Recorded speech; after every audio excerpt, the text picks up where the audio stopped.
Section 4.1 is all about radians and degree measure. First, we're going to start with the general definition of trig. That came from the measure of triangles. It initially dealt with only the relationships among the sides and the angles of triangles. And then from there, mathematicians realized that it was expanded to include rotations, vibrations, sound waves, light waves, so many other things in human nature could be explained by this idea of trig. Some definitions, most of this you already know. An angle is determined by rotating a ray, which is a half line, about its endpoint. The initial starting position of a ray is called the initial side. The terminal side is the position after it rotates. If you look at this picture over here, this arrow within the angle tells me what my initial side is and what my terminal side is. So wherever my arrow starts is the initial side, and wherever it ends is the terminal side. The vertex is the endpoint of the ray of the vertex of the angle. Now, most of the time when we're looking at an angle, we're going to look at an angle that's in standard position. And basically what that means is the angle has been placed on an XY axis. And you probably saw this last year within your unit circle. Okay. Also, our initial side will always be the positive x-axis. That's where our angle will always start. And then if it goes this way, just like it does in the picture, that is a positive angle. And in a minute, we're going to take a look at what a negative angle looks like. Positive angles are generated by a counterclockwise rotation, and a negative angle is generated by a clockwise rotation. Okay. So therefore, if I go from my positive x-axis and I go in a counterclockwise rotation, that means it's a positive angle being represented. If I go from my positive x-axis and go in a clockwise rotation, that's a negative angle. Okay, so we're going to be taking a look at positive angles and negative angles within this chapter. Angles are primarily labeled with Greek letters. We've actually already seen some of these. A little a is alpha, beta, and theta.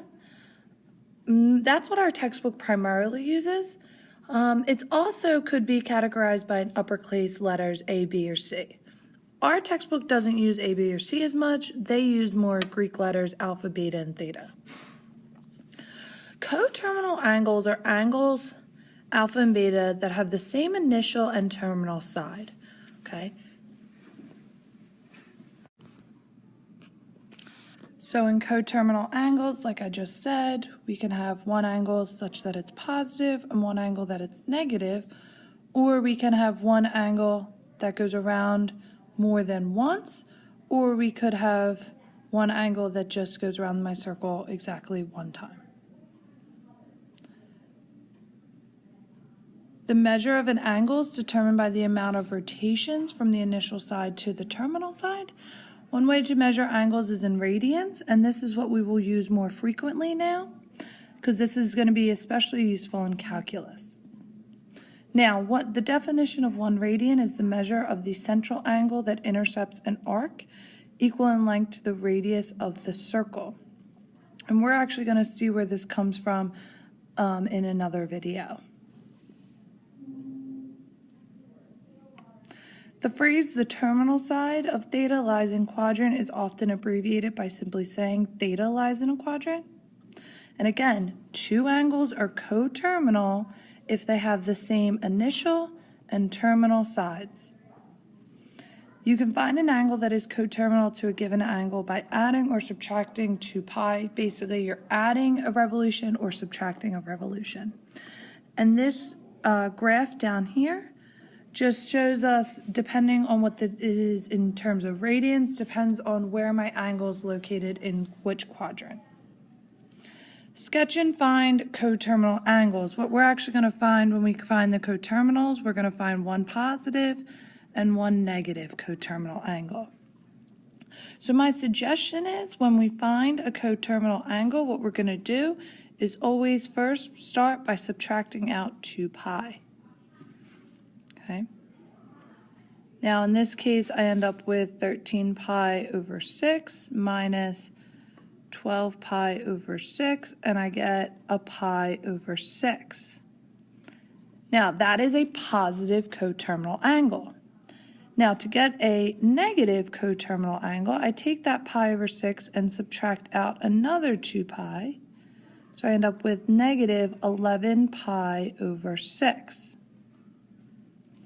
Now all of these angles look exactly the same. So if I go to sketch it, I'm most comfortable with sketching pi over 6.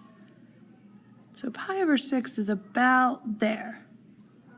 Okay. Now, 13 pi over 6 goes around my circle once and ends up at the same spot. And negative 11 pi over 6 starts at the same spot but goes in the negative direction and ends at the same spot. So the red one is my given, the purple one is my positive, and the blue one is my negative. Now if I apply, I'll do B together 2.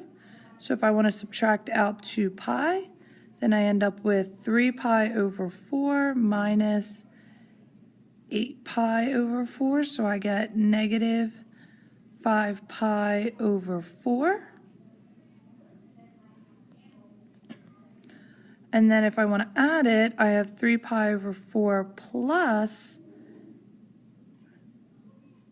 8 pi over 4. So I end up with 11 pi over 6.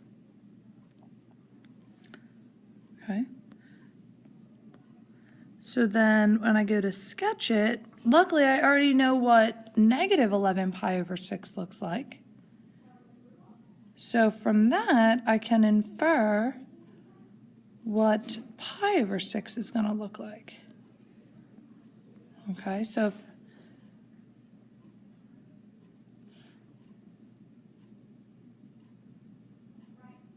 it's going to be something like that.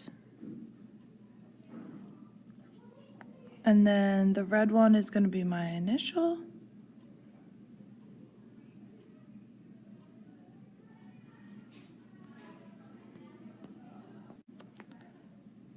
So then when I go to graph,